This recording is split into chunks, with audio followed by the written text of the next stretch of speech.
Magandang umaga mga kabayaning Pilipino. Andito na naman tayo ulit para sa pagbigay ng reactions at saka komento regarding doon sa kay DOJ Secretary Remulla, which is nung in-interview siya parang nagbigay na siya ng final conclusion doon sa mga akusado eh.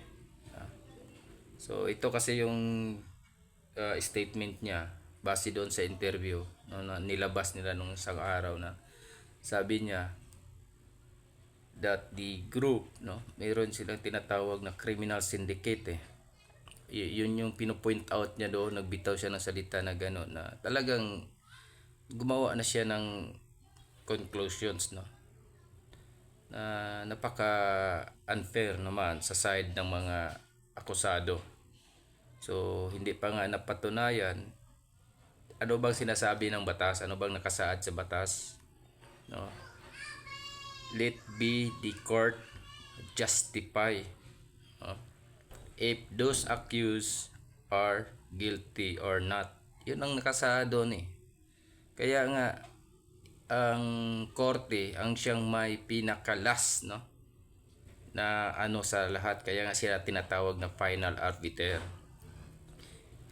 Ang accused, since the accused mga tao na ito, akusado pa naman to eh.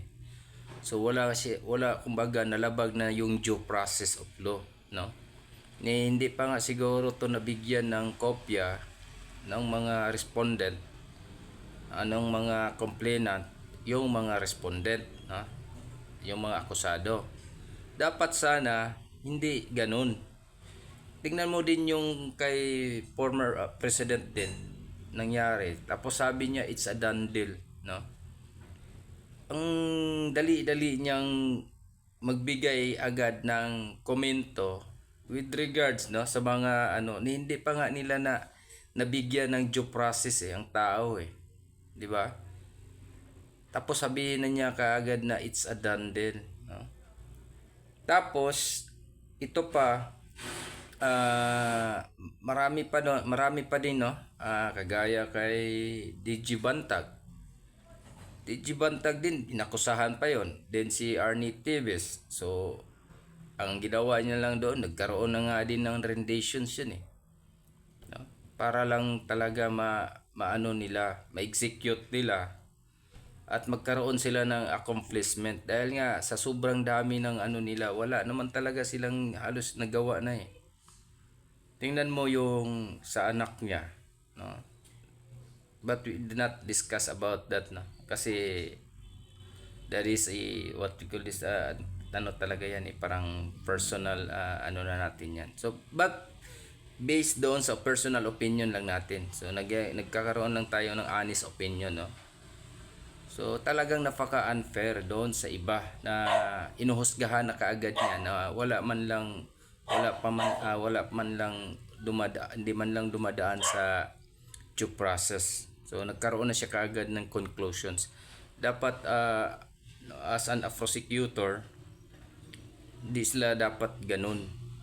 So bigyan muna natin ng yung tao para naman maging patas yung hustisya na makakamtan niya. Hindi yung ganyan agad na nagbibitaw ka na ng salita about sa ganong bagay, tapos kawawa naman yung side ng tao.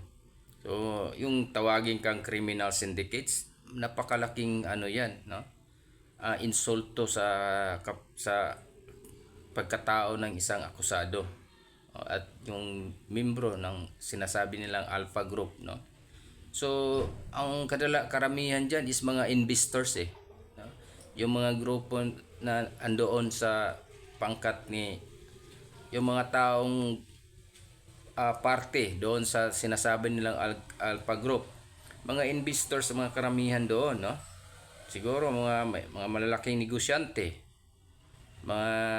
kasi yan sosyo nila yan eh, kasosyo ni Atong Ang.